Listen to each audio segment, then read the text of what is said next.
So I started experimenting in high school. That's what we did. We partied and we drank, and then we went back to school on Monday. You know, and I got good grades in school, and I played sports, and I was like this typical teenager.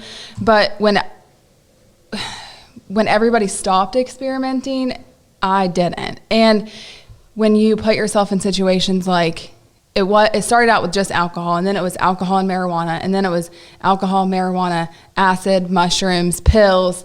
And when most people were like, something in their brain told them this is probably not a good idea, it looked fun to me.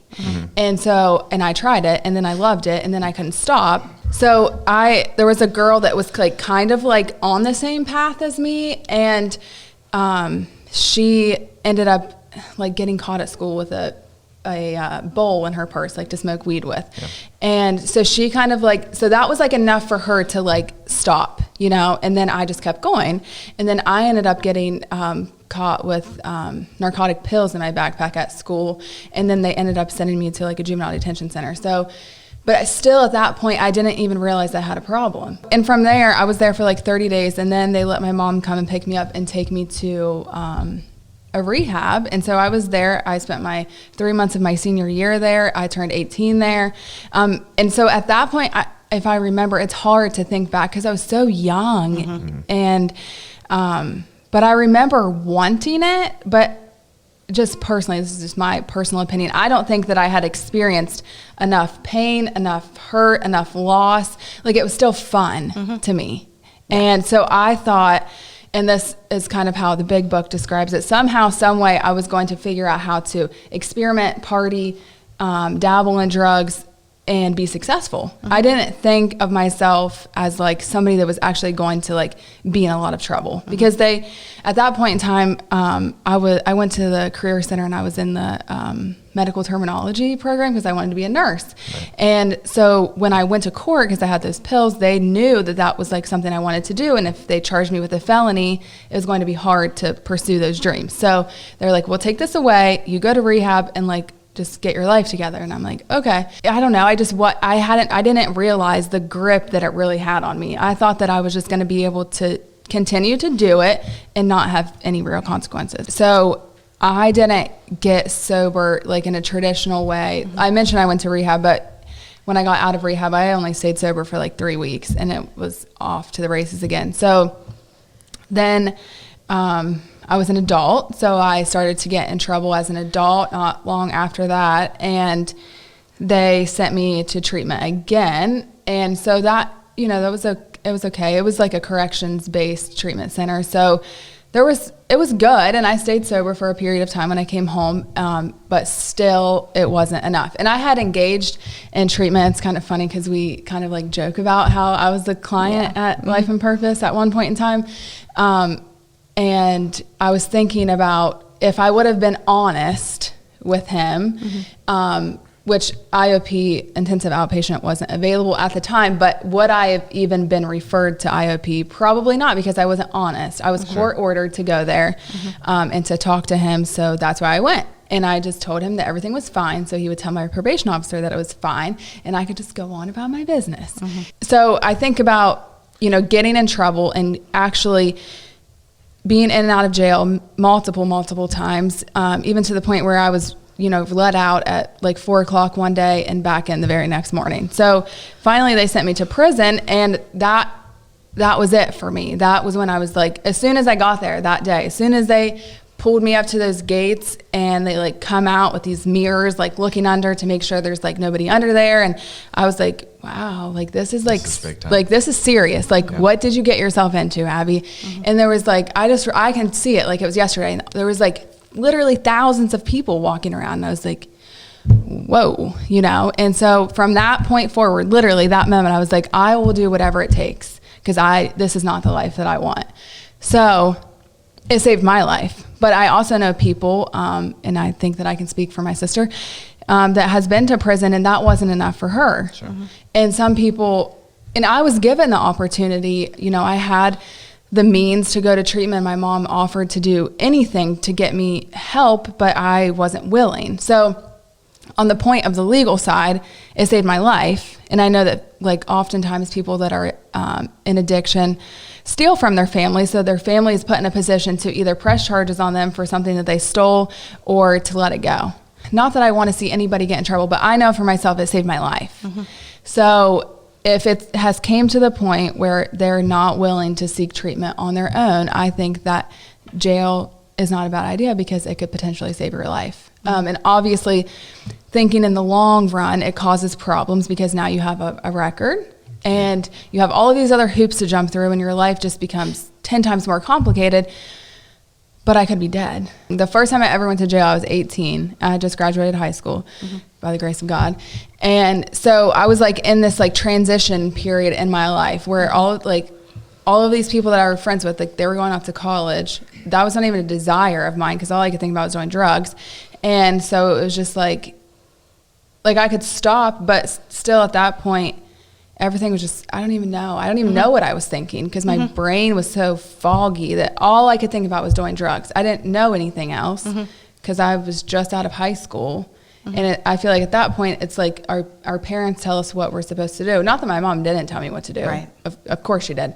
But I was not listening. You know what I mean? So there was just like, I don't know. I wasn't willing to think about doing anything else. So the consequence of stopping would that your entire life would have to change. Yeah. So I remember them coming in and doing like a 12-step meeting in jail and honestly just going to get out of the pod because you're just stuck in a room 24/7. And then, you know, them giving me a book to read. And so then I started reading. And then I remember my mom telling me like, you just see so many people go down this dark alley and they never come out. And I was like, well, that's not true. But it was true because at this point, and maybe it was because I was living in a bubble for so long of addiction or maybe it really was just different back then. I believe, for myself, it was different. People weren't so open about recovery and about their experience. So I didn't personally know anybody that had got sober. And even when these women came in, they were alcoholics and I was a heroin addict. So there was still like that piece of me like, you don't really understand what I've been through. Like you don't really know what it's like. Yeah. But I was willing, I was open-minded just a little bit to like see what they had to say. And then I started reading in the book and I was like, this is me, you know, like this is how I think. This is what I do. Yeah. So, just being like open to the fact that, okay, maybe there is something else because I've tried all of these ways. I've tried everything, you know, like withdrawal from heroin was so bad that was always like my reason for not being able to stop. And like going to like a medical detox wasn't really a thing then. So, it was like you lay on the couch and like sweat it out or you just keep doing it. So I had tried everything, like start smoking crack so you don't be sick from heroin. Like tried everything and it didn't work. So, or like only use every 3 days so you're not sick or only on the weekends, like crazy things that our brains are like, maybe this will work. And it doesn't. So I was like, okay, maybe what they're saying, they were just like crazy enough. I mean, like wild crazy enough that I was like, maybe they do understand. Are clinical services what you thought they would be? Is it different? Like, it's completely different than what I thought. Yeah, it was so, in my head, when I think back to then, it was so like cut and dry, I guess. You know, it was like I come in and you like sit down and you tell this person that everything's fine. And so he'll, you know, just send you on your way and tell the right person that you were here. And then you just keep going. So there was never, my experience was I never like was connected with somebody that I actually felt like understood what I was going through. You know what I mean? Yep. Because I know I encounter people that maybe can't like get the words out of how they're really feeling or what's really going on. But I've been there, so I'm like, okay, I get it, you know, and then I'm able to share my experience with them and then we can kind of like make a bridge, you know, because I feel like people just coming into the office, like, because I just want to be honest that not every single person that is a therapist gets it. No. Like, you know, I feel like you have a special gift and you get it, but not every single person gets it. And my experience, so I love when people are like, okay, but what if you run into like so-and-so at Speedway? Right. And I was like, okay, well, when they see you, first of all, they will probably be able to tell by your appearance that you're not on drugs. You know, you're not using drugs, and like maybe like something's different about you. Or if you speak to them and you're like even just a little bit serious about your recovery and you're able to like voice that to them, they will want nothing to do with you. Okay. So I know for myself, I don't like focusing on like, you need to get rid of your friends. Like instead of like, you just need to try something else. Because for me, all of my friends were drug addicts. And so when I tried this other thing and I got involved in this other fellowship, those people became my friends. And I had no desire to talk to these people. We all want to feel a part of something. And that was, for me, I always, you know, looking back, I feel like I started experimenting and partying and stuff because not that I didn't like fit in, like I ran with like the popular crowd in school, but I was always like scared of not fitting in. So I would do whatever I could. Don't want to be rejected. Yeah. Don't want to To be, like have a group of people. Yeah. And so I would like do anything to like feel a part of. And then it led me into this very dark place. But, and so that's still true. Like I still want to be a part of, I have to be a part of something in my life will look much different than Janice's life. You know, Janice is happy and content when she has to be quarantined for 14 days. Abby is not. Yeah. Okay. Abby needs people. And my husband is the same way. He needs people. He loves to be That's surrounded so by true. people. And that's how our life is. And that's probably how it will always be. So I think it's just important that like when people are coming in and like trying to figure this out, like we can't hound them and be like, you have to get rid of all those friends. Well, yes, we know they do. They got to go. And they will. Naturally, they'll just kind of, I've never had to like tell somebody not to call me or to, you know, like leave me alone. They just went away. Like I said before, I didn't get sober like in a clinical setting. setting. That's the word. So, but I still needed help like getting rid of that thinking and that obsession that just like controlled my life. It had to go. Yeah. But then once that was gone, because there was a point in time where like it was gone, but I still didn't know what to do. Like now what do I do? You know what I mean? Like what am I supposed to be doing with my life? Right. Yeah.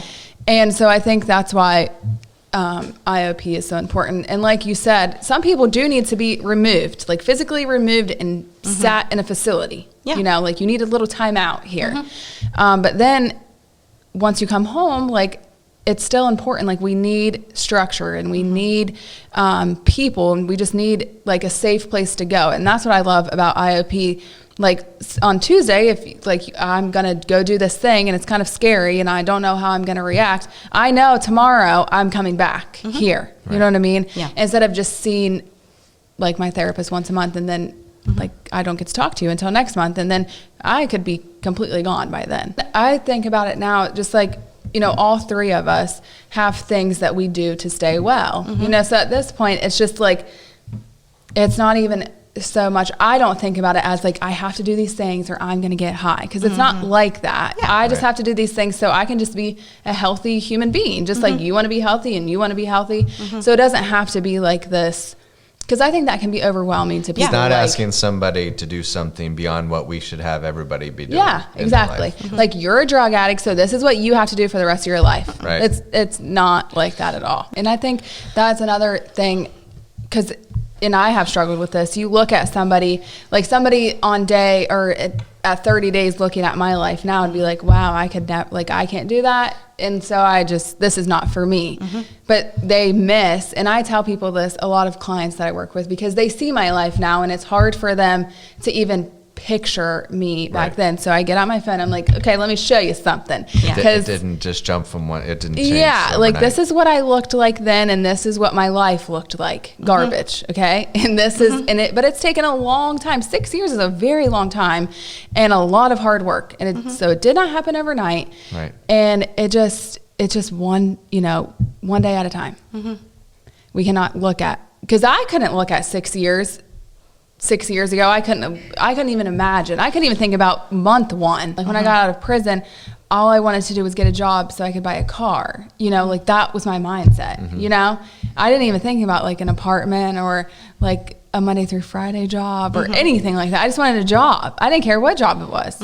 So, and I was grateful that they took me back at the Dutch Pantry. And I was so grateful that I stayed there for 4 years. You know what I mean? So Yeah. it just changes over time. I don't know, it just takes time. Yeah. Little things like driver's license, like even having a driver's license or social security card, or the things that you need to be able to get a job. Like accomplishing little things like that in the beginning are important and rewarding. Why did you decide to make the switch from the Dutch Pantry to working professionally as a peer recovery support specialist? Okay, funny story. Oh, it's actually not funny. But so I had been, you know, in the recovery like community for like 4 years at that point, I would say. And I don't even remember how I heard about it, but somebody had told Shay and I about the peer recovery support training, and it was the first one that Washington County was offering. And so we were like, okay, let's do it. And honestly, I never even thought for 1 second that a job would come out of it. I remember telling my boss at the Dutch Pantry that I needed a week off work so I could go to the training, and he was like, oh, like, what does this mean? I was like, don't worry. Like, I'm just doing it so like I can just learn. Right. You know, I just want to learn more to be able to help people. And that also has to do with like self-worth. Like, I didn't think that I was worthy of having a good job like I have now. So I took the training, and then some point in time, Me and Shay met at Tim Hortons Yeah. about, I can't even remember what. I can't remember what happened either. But somehow we ended up there, and then we talked. And then it was like, I don't know, maybe a week later, there was a job posting. So I was like, okay. And Shay had just got a job. So she was like, apply for it. And I was like, okay. And I did. And then I always like to tell this part because I think it's cool. You know, I went to the interview, and then I got hired, and I was like, okay. And I was so excited because I didn't think that I would ever have a Monday through Friday job. You know, Cash was like, so he was probably 1 at the time, and I had worked every single weekend since he was born. And so my life was like just different. I just wanted to be able to like be like, you know, quote unquote normal. Yeah. And I remember Derek giving me this big like stack of paperwork to take Yeah. home. So I like doing all this because I just want to do it right. You know, I'm like going through all of this, and I get to the last piece of paper, and it was like, I attest that I've never been convicted of any of these charges. And so it was like this big long list, and I'm like reading, I'm like checking, because it was like violent stuff, and I'm like, okay. And I flip it over, and it was like drug There's all the trafficking. drug stuff. And I was at the Dutch Pantry actually when I was doing this paperwork, and I remember going outside and calling Janice. I was like freaking out. I was like, surely she knows this, but I better make sure, because I did not want to get my hopes up, you know? And so I call her, and I was like, do you really understand that, like, I've been to prison for drug trafficking, Janice? She's like, yes, I know. That's why I'm hiring you. And I was like, okay. Okay. And But it says on here. yeah, but it Yeah. says right here that you want me to tell you that I've never done this. So fast forward 2 years later, and here we are. So I knew that I wanted to help people. I just didn't know exactly how it was going to look. At that point in time, I couldn't even like wrap my head around going to college. I thought that my life had to look a certain way, and I worked like 55 hours a week and took care of a kid. So college was not even an option at that point. So I just knew I wanted to help people. And so this seemed like a good route. And, you know, fast forward 2 years later, I now know exactly what I want to do in the aspect of helping people. So I was able to enroll in college and actually like be able to do it. Yeah. I just love, because I just had this mindset that as long as I had a felony on my background, several of them, I would never be able to do anything. And it's not true. And people will tell you no. There probably will be jobs that will tell you no, but it doesn't have to be that way. And the same thing with school. The first time that I tried to go to school, they tried to tell me I wouldn't get financial aid if I had a felony. And that's absolutely not true either. So you just have to fight for what you want. Getting started is the hardest part, you know what I mean? And so that's one thing that I loved about watching some of the videos that you did, just about what to expect. And so I think that's what keeps a lot of people like stuck. Like, we don't know what to expect. I feel like maybe people don't think that they can just call and say like, what can I expect? You know, like, what's going to happen? What do you expect of me? Because it's like, I don't know, there's things that have happened in my life that if I've like said yes to something, then I can't like back out. You know what I mean? So you're not like in jail. Maybe that was like, I was just had this jail mindset, because if I did something, I was stuck. So if you don't like it, you can absolutely go back to the life you were living. Like, you can come and try this. And if you don't like it, then you're free to go and do whatever you want. But there are people that get it. And that's what I love about my job is that like, I really get it. And so like, I can really like speak the same language as you. Like, I just understand and I love listening and I love helping, and so many people that are available to help that people don't even know about, you know? So I know that our website and phone number and stuff will be listed. And so I really just encourage people that like, if you know of somebody or if you yourself are struggling, just call. And I know, just from like High on Hope, people just call and they just want to know, like they just want to know something. What is this all about? Yeah, like what am I going to have to do? You know, people that reach out to Tim to like go to residential treatments, like what's it going to be like? What am I allowed to wear? Am I allowed to smoke cigarettes? Like all of the things that they just want to know. So there's tons of information. There's tons of people that are willing to just help.